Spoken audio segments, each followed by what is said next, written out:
after a jury convicted you of 34 felonies last month, you said if reelected, you would, quote, have every right to go after, unquote, your political opponents. You just talked about members of the Select Committee on January 6th going to jail. Your main political opponent is standing on stage with you tonight. Can you clarify exactly what it means about you feeling you have every right to go after your political opponents? Well, I said my retribution is going to be success. We're going to make this country successful again, because right now it's a failing nation. My retribution is going to be success. But when he talks about a convicted felon, his son is a convicted felon at a very high level. His son is convicted, going to be convicted probably numerous other times. Should have been convicted before, but his Justice Department let the statute of limitations lapse on the most important things.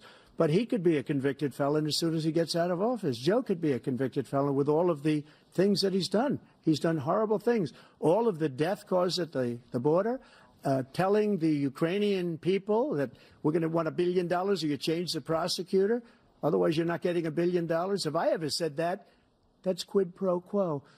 That we're not going to do anything. We're not going to give you $1 billion unless you change your prosecutor having to do with the son. This man is a criminal. This man, you're lucky. You're lucky. I did nothing wrong. We'd have a system that was rigged and disgusting. I did nothing wrong. Thank you, President Trump. President Biden, you have said, I'm coming right to you, sir. You want to respond? Go ahead. I'll give you a minute to respond. The idea that I did anything wrong relative to what you're talking about is outrageous. It's simply a lie, number one. Number two, the idea that you have a right to seek retribution against any American just because you're president is wrong. It's simply wrong. No president's ever spoken like that before. No president in our history has spoken like that before. Number three, the crimes that you are still charged with, and think of all the civil penalties you have. How many billions of dollars do you owe in civil penalties for molesting a woman in public, for doing a whole range of things, of having sex with a porn star on the night while your wife was pregnant? I mean, what are you talking about? You have the morals of an alley cat. Give you a minute, sir. I didn't have sex with a porn star, number one.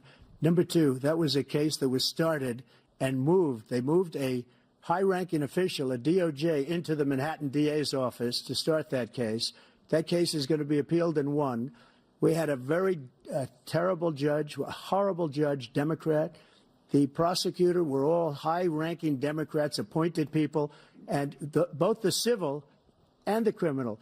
He basically went after his political opponent because he thought it was going to damage me. But when the public found out about these cases, because they understand it better than he does, he has no idea what these cases are.